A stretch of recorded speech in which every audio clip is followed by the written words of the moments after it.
এই আয়াতে কারিমায় মুসলমানদেরকে দিক নির্দেশনামূলক জীবন চলার ক্ষেত্রে মুসলিম জাতি ছাড়া পৃথিবীর মানব জাতির মধ্যে অন্যান্য ধর্মীয় লোকদের সাথে আমাদের মুআমালাত কেমন হবে, চলাফেরা কেমন হবে এবং তাদের ধর্মীয় অনুষ্ঠানগুলোতে মুসলমানের অংশগ্রহণের ব্যাপারে এই আয়াতে কারিমা আমাদেরকে দিক নির্দেশনা দিবে। আল্লাহ পাক আমাদের সকলকে যেভাবে কোরআন এবং হাদিস আমাদেরকে বলবে তা অনুসরণ করে চলবার তৌফিক দান করুন বলে আমিন। সম্মানিত মুসল্লিনে কারাম, সারা পৃথিবীর বুকে মানব জাতির মধ্যে বহু ধরনের মানব জাতি রয়েছে। বিভিন্ন ধর্মের কারণে, ধর্মীয় অনুভূতির কারণে মানব জাতির মধ্যে বিভিন্ন ধর্ম, দল, মত সৃষ্টি হয়েছে। কিন্তু আমরা সবাই মিলে এক সমাজে বসবাস করতে হয়। অনেক সময় চাকরি বাকরিও করতে হয়,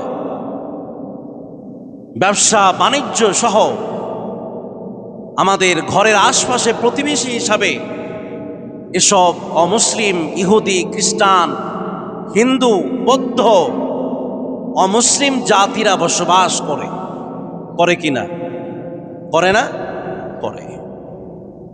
তাদের সাথে আমাদের মুআমালাত কেমন হবে এ নিয়ে আজ আলোচনা হবে। আল্লাহ পাক আমাদেরকে আমল করার তৌফিক দান করুন।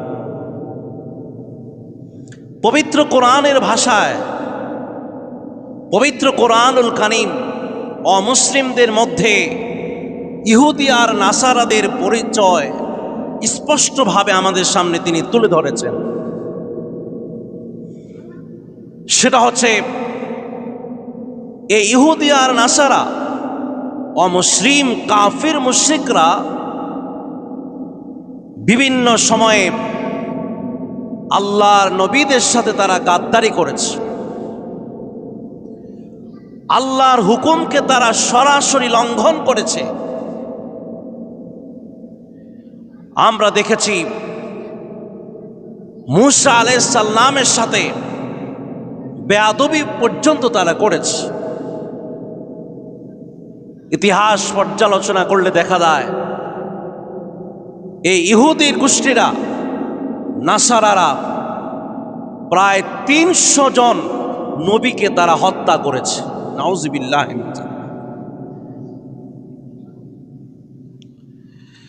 হযরত ঈসা আলাইহিস সালামকে শুলে চড়িয়ে তাকে হত্যা করার জন্য তারা চেষ্টা করেছিল, কিন্তু আল্লাহ পাক আল্লাহর নবী ঈসা আলাইহিস সালামকে হেফাজত করে চতুর্থ আসমানে তাকে উঠিয়ে নিয়েছেন।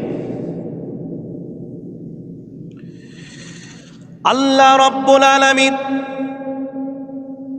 সূরা তাওবার ৩০ নম্বর আয়াতে কারিমায় এ সকল ইহুদি নাসারাদের পরিচয় দিতে গিয়ে আল্লাহ রাব্বুল আলামিন বললেন, ওয়াকালাতিল ইয়াহুদু উযাইরুন ইবনুল্লাহ ওয়াকালাতিন নাসারা আল মাসীহু ইবনুল্লাহ।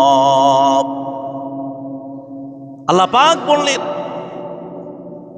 ইহুদিরা তারা মানুষের সামনে পরিচয় দিত তারা হচ্ছে আল্লাহর পুত্র উযাইর আলাইহিস সালামের বংশধর, তার গোষ্ঠী।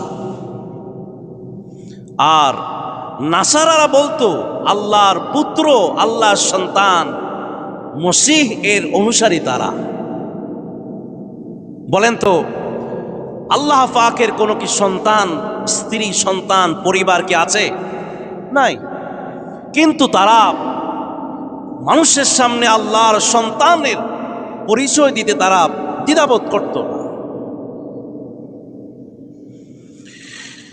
ইহুদিরা মানুষের সামনে বলতেন, ওয়াকালাতিল ইয়াহুদু ওয়ান নাসারা নাহনু আবনাউল্লাহি ওয়া আহিব্বাউ।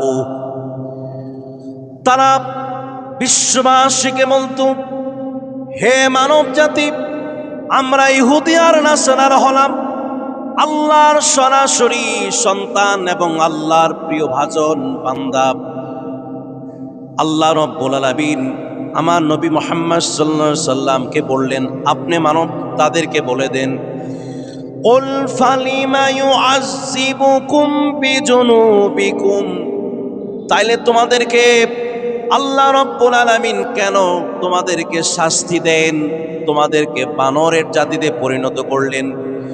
তোমাদের উপরে মহাপ্লাবন আসলো, লূত সম্প্রদায়কে জমিনটাকে উল্টা ধ্বংস করে দিলেন। আল্লাহ রাব্বুল আলামিন মুহাম্মদ সাল্লাল্লাহু আলাইহি সাল্লামের মাধ্যমে বলে দিলেন, তাইলে তোমরা যদি আল্লাহর প্রিয় ভাজন হয়ে থাকো, তাইলে তোমাদের উপরে আযাব কেন আসে? আযাব তো আসার কথা না। তাদের প্রত্যাশা ছিল,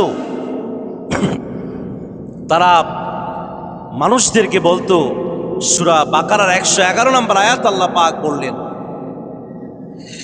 ওয়াকালু লাই ইয়াদখুলাল জান্নাতা ইল্লা মান কানা হুদান আও নাসারা। তারা বলতো হাসরের ময়দানে হিসাব নিকাশের পরে জান্নাত নামক বেহেশতের মধ্যে একমাত্র যারা ইহুদি আর যারা নাসারা তারাই শুধুমাত্র বেহেশতে যাবে, আর দুনিয়ার কেউ যাবে না। তাদের এই ধারণা, কাদের? ইহুদি নাসারা অমুসলিম যারা, তাদের। আল্লাহ পাক রাসূলকে বললেন, আপনি তাদেরকে কথাও বলেন, কুল হাতু বুরহানাকুম ইন কুনতুম সাদিকিন, বলো তোমাদের কোনো দলিল আছে কিনা, তোমরা যে বেহেশতে যাইবা আল্লাহর সাথে তোমাদের কি চুক্তি হয়েছে বলো, দেখাও। কিন্তু তারা কি কোনো চুক্তিপত্র দেখাতে পারবে? পারবে না। প্রিয় ভাই সব, আল্লাহ রাব্বুল আলামিন দুনিয়াবাসীকে বললেন, বিশেষ করে উম্মতি মুহাম্মাদীকে, এরা হচ্ছে মুসলিম জাতির জন্য শত্রু এবং দুশমন। তারা আমাদের প্রিয় নবীজি সাল্লাল্লাহু আলাইহি সাল্লাম যখন নবুয়তের বাণী তাদের কাছে পৌঁছান, তখন তারা এ কথা বলার দুঃসাহস করেছে যে, হে নবী, আপনি যদি নবী হন তাইলে আমাদের ধর্মকে অনুসরণ করতে হবে, যদি করেন তাইলে আপনার ধর্ম আমরা গ্রহণ করব। এসব কথা ইহুদি নাসারারা রাসূলুল্লাহ সাল্লাল্লাহু আলাইহি ওয়াসাল্লামকে বলে কষ্ট দিতেন।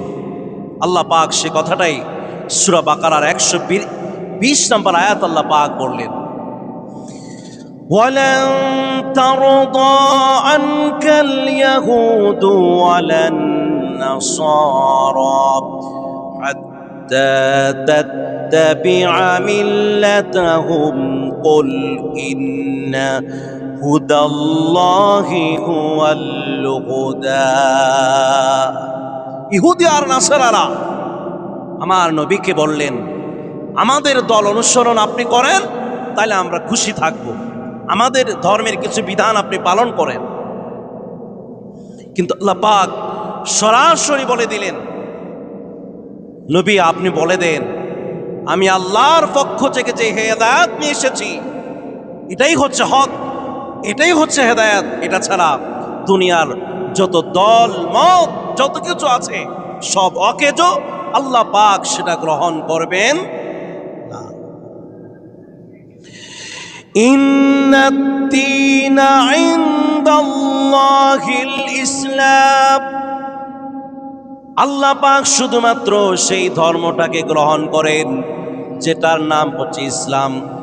আমাদের ধর্মের নাম কি? আমরা মুসলমান, আমাদের কিতাবের নাম আল কোরআন, রসুল আমাদের নেতা, রসুল আমাদের আদর্শ, রসুল আমাদের নবী, শ্রেষ্ঠ নবী মুহাম্মদুর রাসূলুল্লাহ সাল্লাল্লাহু আলাইহি ওয়াসাল্লাম। আমরা যে ধর্মের উপরে আছি, এই ধর্মটাই আল্লাহর পক্ষ থেকে ধর্ম, এটার উপরে আর কোনো ধর্ম হতে পারে না। আমরা যে ধর্মের উপর আছি, আমরা সঠিক পথে আছি। কথাটা কার? আল্লাহ পাক। এজন্য আল্লাহ রাব্বুল আলামিন মুসলমানদেরকে সূরা মায়েদার 51 নম্বর আয়াতের মাধ্যমে আমাদেরকে জানিয়ে দিলেন, খবরদার মুসলমান, সাবধানে তোমাকে চলতে হবে। ইয়া আইয়ুহাল্লাযীনা আমানু লা তাত্তাখিযুল ইয়াহুদা ওয়ান নাসারা আউলিয়া বা'দুহুম আউলিয়াউ বা'দিন। খবরদার মুমিন, ইহুদি নাসারাদেরকে তুমি বন্ধু হিসাবে গ্রহণ করো না। কথাটা কার? কারণ ইহুদি আর নাসারা, মুসলিম, কাফির, মুশরিক যারা, তারা এক গোষ্ঠী। তারাই বন্ধু, কিন্তু মুসলমানদের অন্তরঙ্গ বন্ধু তারা হতে পারে না।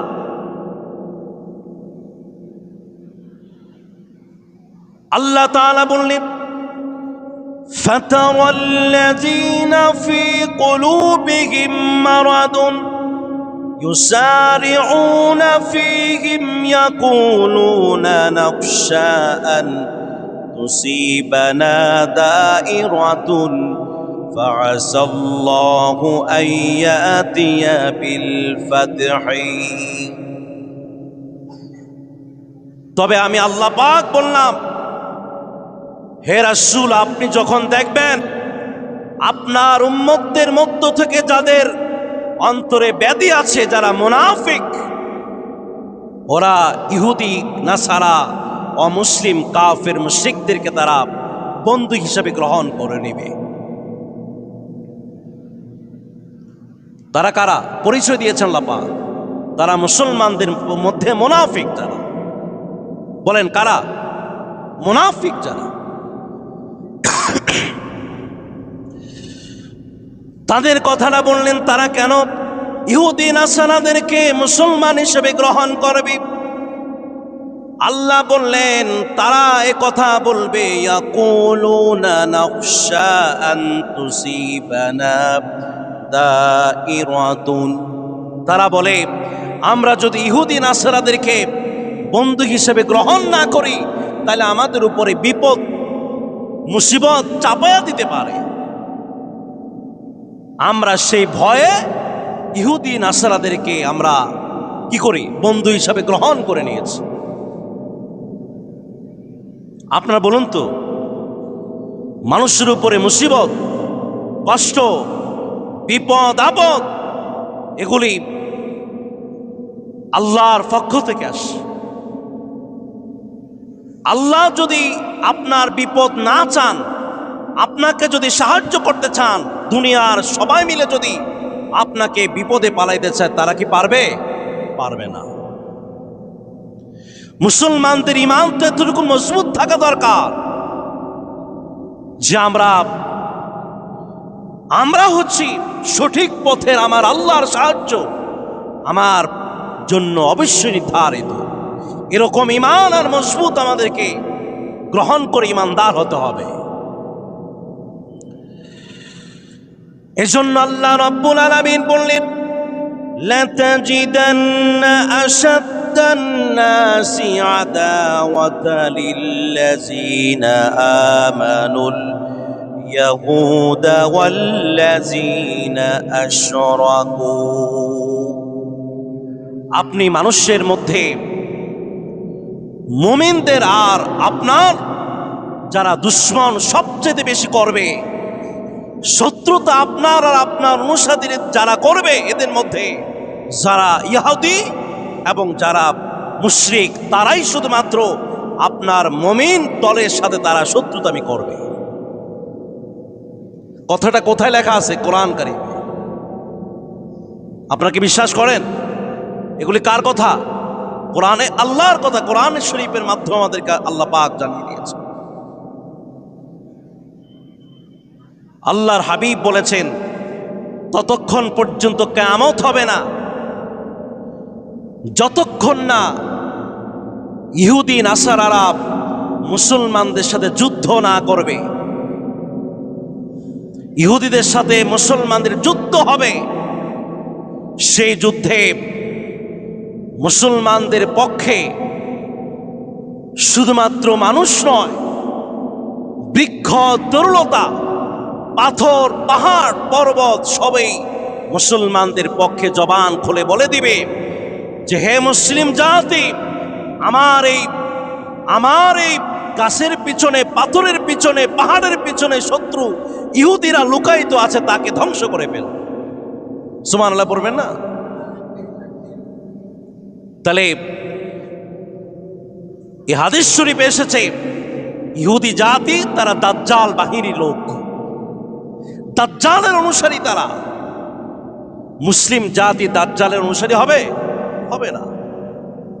অতএব চিরশত্রু, চির দুশ্মন হচ্ছে মুসলিম ছাড়া অন্য ধর্মের, বিশেষ করে ইহুদি আর নাসারা লোকগুলি। প্রিয় ভাইরা আমার, কিন্তু আমরা যে সমাজে বসবাস করছি, আমাদের ওঠা বসা, ক্রয় বিক্রয়, ব্যবসা বাণিজ্য, চাকরি বাকরি, এর মধ্যে মুসলমান, অমুসলমান, ইহুদি, খ্রিস্টান, হিন্দু, বৌদ্ধরাও আমাদের সাথে চলাফেরা করে কিনা? আল্লাহ রাব্বুল আলামিন বললেন, ওয়াবুদুল্লাহা ওয়ালা তুশরিকু বিহি শাইআন ওয়া বিল ওয়ালিদাইনি ইহসানা ওয়া বিযিল কুরবা ওয়াল ইয়াতামা ওয়াল মাসাকিন والجار ذي القربى والجار الجنب والصاحب بالجنب وابن السبيل وما ملكت أيمانكم إن الله لا يحب من كان مختالا فخورا। অনেক বড় একটা আয়াতে কারিমা আল্লাহ পাক আমাদেরকে ঘোষণা করলেন, তোমরা আল্লাহর ইবাদত করো। আল্লাহর ইবাদতের সাথে কাউকে অংশীদার বানানো যাবে? রুকুর মধ্যে একমাত্র রুকু দিতে হবে কাকে? সিজদা যদি দেয় একমাত্র আল্লাহকে সিজদা দিতে হবে। অন্য কারোর সামনে সিজদা দেওয়ার অধিকার মানুষদেরকে দেওয়া হয় নাই।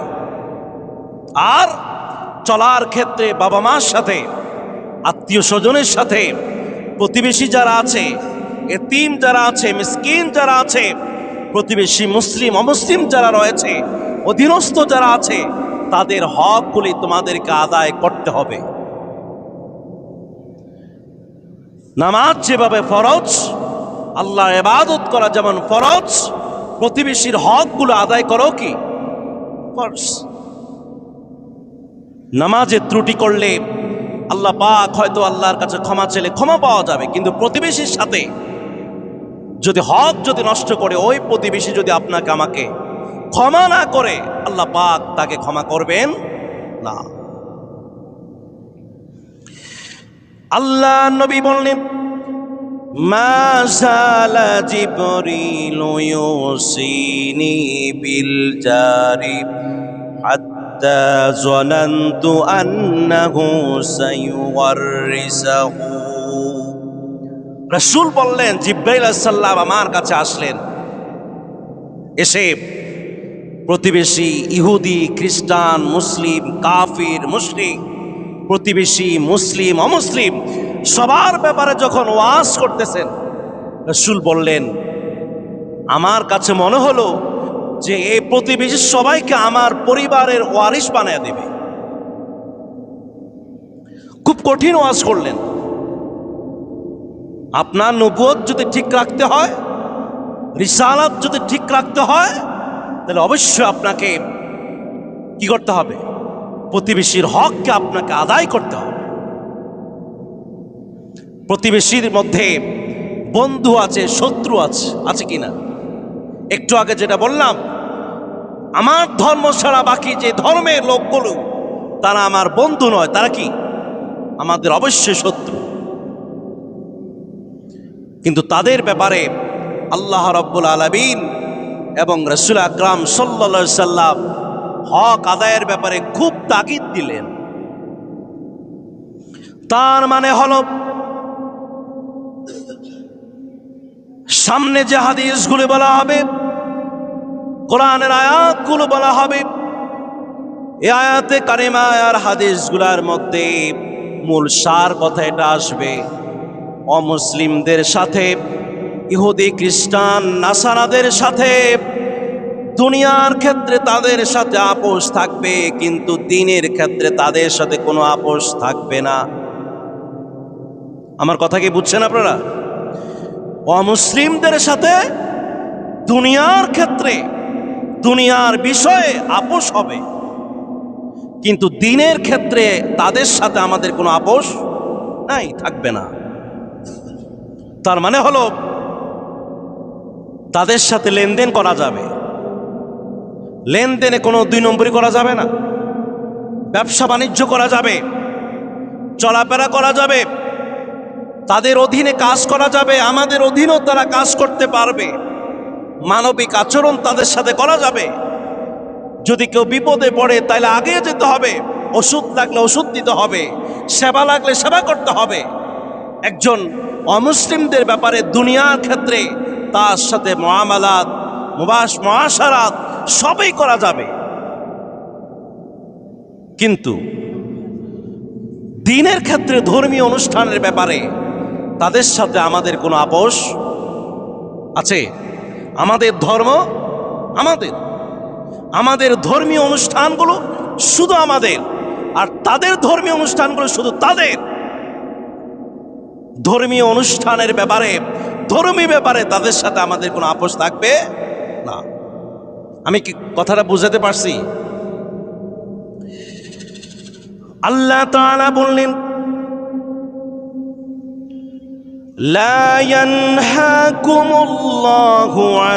আনিল্লাযীনা লাম يقاتلوكم في الدين ولم يخرجوكم من دياركم إن تبروهم وتقسطوا إليهم إن الله يحب المقسطين। আমি আল্লাহ পাক তোমাদেরকে, যারা তোমাদের ধর্মে নাই, অমুসলিম যারা, তাদের সাথে তোমাদের সদাচরণ, ন্যায় বিচার করতে আমার পক্ষ থেকে কোনো বাধা নাই। কথাটা কার? আল্লাহ পাক।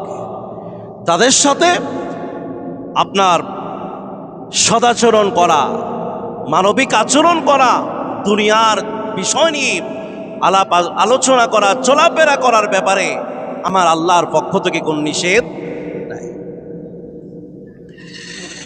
আসমা বিনতে আবু বকর রাদিয়াল্লাহু তাআলা আনহা রাসূলের দরবারে এসে বললেন, ইয়া রাসূলুল্লাহ, ইয়া হাবিবাল্লাহ, আমার মা আমার কাছে এসেছে, কিন্তু আমি মুসলমান হয়ে গেছি, কিন্তু আমার মা মুসলমান হয় নাই, এখনো সে মুশরিকা অবস্থায় আছে। কুলতু ইয়া রাসূলুল্লাহ, قدمت علي أمي وهي راغبة أفأصلها। আসমা বিনতে আবু বকর বললেন, ইয়া রাসূলুল্লাহ, ইয়া হাবিবাল্লাহ, আমার মা যে মুশরিকা অবস্থায় এসেছে, আমি কি আমার মায়ের সাথে কি সদাচরণ করতে পারবো কিনা? তার সাথে আমি কথা বলতে পারবো কিনা? ভালো আচরণ করতে হবে কিনা? কারণ আমি তো মুসলিম, আমার মা কি অমুসলিম, মুশরিকা।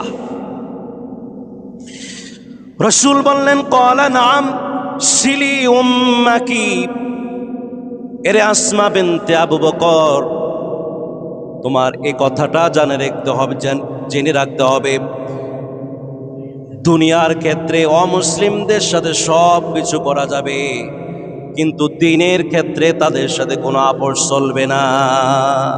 যাও, মায়ের সাথে তুমি ভালো আচরণ করো, খারাপ আচরণ করবে না। আল্লাহ রাব্বুল আলামিন বললেন, ওয়া ইন জাহাদাকা আলা আন তুশরিকা বিমা লাইসা লাকা বিহি ইলমুন ফালা তুতিউহুমা। সূরা লোকমানের 15 নম্বর আয়াত আল্লাহ পাক বললেন, যদি তোমার বাবা মা আচরণ করতে গিয়ে ওই সময় যদি তোমাদেরকে শিরিকের ব্যাপারে, শিরিক করতে আল্লাহ বিরোধী খোদাদ্রোহী কোনো কথা যদি তোমাদেরকে বলে বা আহ্বান করে, তাইলে তোমরা সে বাবা মায়ের কথা শুনবে না, তখন তার কথা শোনা যাবে না। তার মানে হলো দুনিয়ার ক্ষেত্রে সব কিছু চলবে, কিন্তু দ্বীনের ক্ষেত্রে আমার বাবা মাও যদি আমাকে খোদাদ্রোহীর কথা বলে, আল্লাহ বিরোধী কথা বলে, কোরআন বিরোধী কথার পরামর্শ দেয়, তখন তার সাথে আমার সাথে কোনো সম্পর্ক নাই। ইয়া আইয়ুহাল্লাযীনা আমানু লা তাত্তাখিযুল ইয়াহুদা ওয়ান নাসারা আউলিয়া।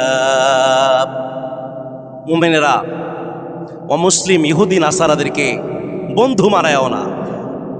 রাসূল বললেন, লা তাবদাউল ইয়াহুদা ওয়ালান নাসারা বিসসালাম। সালাম দেওয়া এটা ইসলামী রীতি না? আপনার কথা বলেন না। একজন মুসলমান আরেক মুসলমানের সাক্ষাৎ হলে কি বলতে হয়? আসসালামু আলাইকুম ওয়া রাহমাতুল্লাহ। কিন্তু ইহুদি, মুসলিম, অমুসলিম, কাফির, মুশরিক যারা, তাদেরকে ধর্মীয় বিধান থেকে ধর্মীয়ভাবে আসসালামু আলাইকুম বলা যাবে না। প্রিয় ভাইরা আমার, কিন্তু অমুসলিমরা যদি আপনাকে সালাম দিয়ে বসে, আপনার ধর্ম অনুযায়ী যদি সে আপনাকে সালাম দেয়, তখন কি করতেবেন? তখন রাসূল বললেন, যদি তোমাকে সালাম দিয়েই বসে, তাহলে তুমি তাকে পুরো সালাম দিবে না, ওয়া আলাইকুম বলবা। কি বলবা? ওয়া আলাইকুম বল। কারণ ধর্মের ক্ষেত্রে তার সাথে আমার সাথে সম্পর্ক নাই। ধর্ম বিধানের ক্ষেত্রে আমার সাথে তার সাথে কোনো আপোষ চলবে না। প্রিয় ভাইয়ের আমার, তাহলে আপনাদেরকে বলতে চাই, আগামী 14 এপ্রিল পয়লা বৈশাখ, আগামী মঙ্গলবার, হয়তো আগামী মঙ্গলবার নাকি 14 এপ্রিল পয়লা বৈশাখ হবে। বৈশাখ এটা যদি বাঙালি কোনো সংস্কৃতি হয়, সেটা যদি আমার ধর্মের সাথে যদি সাংঘর্ষিক না হয়, আমার কথা বুঝতে হবে, আমার ধর্মের অনুষ্ঠানের সাথে, ধর্মীয় অনুভূতির সাথে যদি সাংঘর্ষিক না হয়, তাহলে কোনো সমস্যা নাই। আর যদি সেটা আমার ধর্মের সাথে যদি কোনো টক্কর বাঁধে, সাংঘর্ষিক হয়, আমি আর আপনি মুসলমান হিসাবে সেই কালচারকে আমি গ্রহণ করতে পারি না। যদি মঙ্গল শোভাযাত্রা, বিভিন্ন আপনার ছবির, আপনার বাঘের ছবি, বিভিন্ন প্রাণীর ছবি যদি ধারণ করে মানুষ শোভাযাত্রা করে, মঙ্গল শোভাযাত্রা করে, আপনার বলুন তো, এই যে আমি একটু আগে বললাম, দিনের ক্ষেত্রে আমার, দুনিয়ার ক্ষেত্রে আমার সবার সাথে উঠা বসা হবে, কিন্তু দিনের ক্ষেত্রে যদি আমার সাথে আপনার সাথে সাংঘর্ষিক হয়, তাহলে আপনার সাথে আমি আছি? আমি নাই। অতএব ভাইরা আমার, পয়লা বৈশাখের নামে যে সংস্কৃতি আমাদের বাঙালি সমাজে চালু রয়েছে, এটার সাথে হিন্দুদের, অমুসলিম, মুশরিকদের সাথে কিছু সম্পর্ক আছে, কিছু গন্ধ পাওয়া যায়। আমাদের মঙ্গল অমঙ্গল সব কার পক্ষ থেকে? আল্লাহর পক্ষ থেকে হয়। সেটা যদি বিভিন্ন দেবী দেবদেবীর পক্ষ থেকে যদি এই বিশ্বাস আমাদের থাকে, তওবা করে আজ আমরা ঠিক হয়ে যাব। তাহলে প্রিয় ভাইয়েরা আমার, আল্লাহর হাবিব বলেছেন, আনা বুইসতু লিউকাসসিরাল আসনাম। আল্লাহ পাক আমাকে প্রেরণ করেছে মূর্তিগুলো ভাঙার জন্য, মূর্তিগুলো বানানোর জন্য নয়। মক্কা বিজয় যখন হলো, কাবায় গিয়ে তওয়াফ করার আগে সে মূর্তিগুলাকে এনে মূর্তিগুলাকে চুরমার করে ধ্বংস করে দিন রাসূলুল্লাহ সাল্লাল্লাহু আলাইহি ওয়াসাল্লাম। প্রিয় ভাইরা আমার, সূরা কাফিরুন, কুল ইয়া আইয়ুহাল কাফিরুনা লা আ'বুদু মা তা'বুদুন। এই সূরাটা নাজিল হবার পেছনে যে প্রেক্ষাপট, আপনাকে আমার কথা বুঝেন তো? সূরা কাফিরুন নাজিল হবার আগে মক্কার কাফির মুশরিকরা রাসূলুল্লাহ সাল্লাল্লাহু আলাইহি সাল্লামকে একটি প্রস্তাব দিলেন। প্রস্তাবটা কি? প্রস্তাব হলো, ভাতিজা মুহাম্মদ, তুমি ধর্ম নিয়ে যে ডিস্টার্ব শুরু করেছো, যা শুরু করেছো, বাপদাদার ধর্ম তো মনে আর অস্তিত্ব থাকবে না। আর যেহেতু আমরা এখনো এই আবু জাহেল, আবু লাহাব, আমরাই তো এই সমাজের সমাজপতি, অতএব তোমার সাথে আমাদের সাথে একটা চুক্তি হোক। এই চুক্তিতে যদি সমাধানে আসো, তাহলে আমাদের পক্ষ থেকে আর কোনো বাধা থাকবে না। সেটা কি? সেটা হলো, আপনি একদিন আমাদের মূর্তিগুলোর সামনে গিয়ে পূজা করবেন, আর দ্বিতীয় দিন আমরা গিয়ে আপনার আল্লাহর পূজা করব, আল্লাহর ইবাদত করব। প্রস্তাবটা কি সুন্দর না? সুন্দর। কিন্তু রাসূল সাল্লাল্লাহু আলাইহি সাল্লামকে চুক্তি গ্রহণ করবে নাকি? না। রাসূলুল্লাহর কথা হলো, আমার দুনিয়ার ক্ষেত্রে তোমার দোকান থেকে সদাই আমি কিনে আনতে পারবো, কোনো সমস্যা নাই। তোমার বাড়ির পাশে আমার বাড়ি, আমার থাকবো, কোনো সমস্যা নাই। তবে তোমার মূর্তির ঘরে গিয়ে আমি প্রসাদ খাবো, তারপরে তোমার মূর্তির সামনে গিয়ে আমি পূজা করব। এই জন্য আল্লাহ রাব্বুল আলামিন আমাকে প্রেরণ করেন নাই।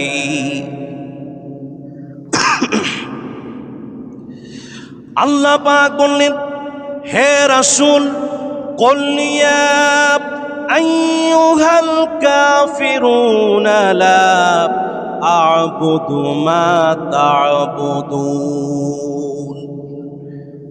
হে রাসূল, আপনি বলে দেন, হে কাফেররা, আমি দীপ্ত কণ্ঠে সরাসরি তোমাদের সামনে আমি ঘোষণা করে দিলাম, লা আ'বুদু, আমি তোমাদের মা তা'বুদুন, তোমরা যে মূর্তি পূজা করো, আমি মুহাম্মদ সাল্লাল্লাহু আলাইহি সাল্লাম জীবিত থাকাকালীন কোন অবস্থাতে তোমাদের মূর্তিগুলোর সামনে গিয়ে আমি পূজা করব?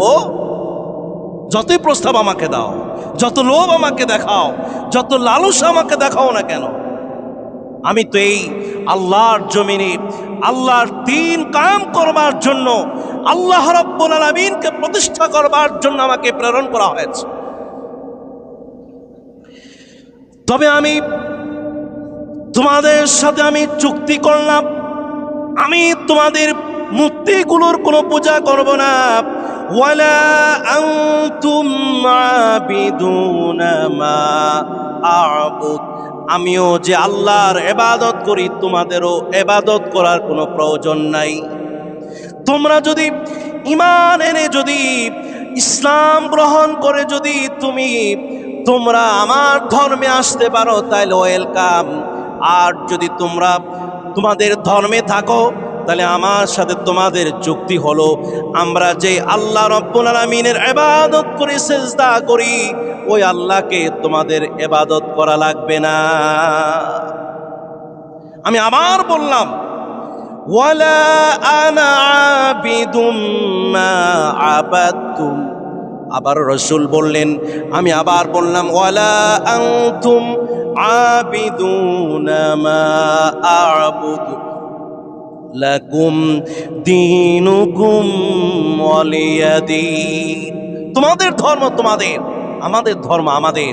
আমাদের মসজিদে আমরাই থাকবো, তোমাদের গির্জায় তোমরাই থাকবা, তোমাদের মন্দিরে তোমরা তা করো, আমরাও তোমাদের ডিস্টার্ব করব না, তোমরাও আমাদের কোনো ডিস্টার্ব করতে পারবে না।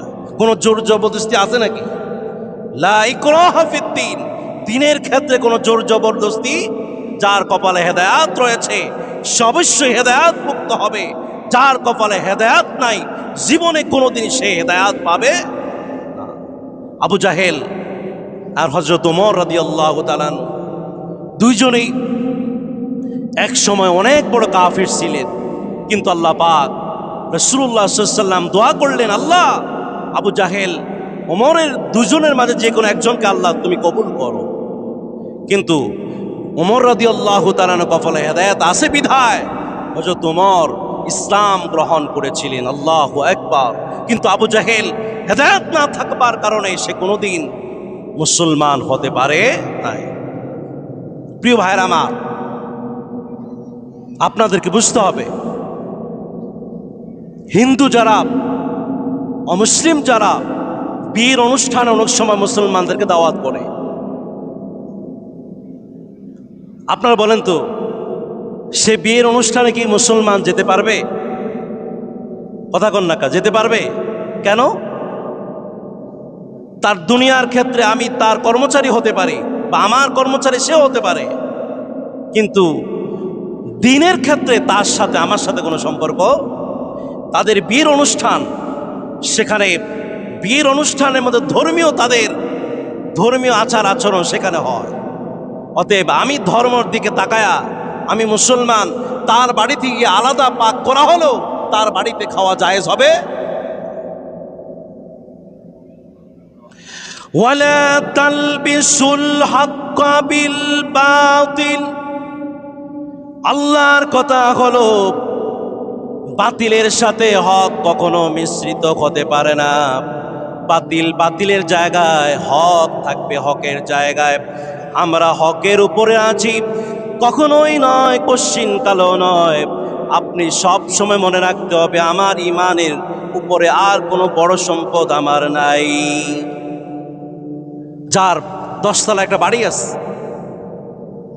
যে অনেক বড় শিল্পপতি, আপনাকেও এই টেন্ডেন্সি, আপনার এই বিবেকটুকুন থাকা উচিত মৃত্যু পর্যন্ত আপনার ব্যাংক ব্যালেন্সের চাইতে, আপনার শিল্পপতির চাইতে, আপনার ক্ষমতার চাইতে আপনার ঈমান থাকবে সবচাইতে বড়।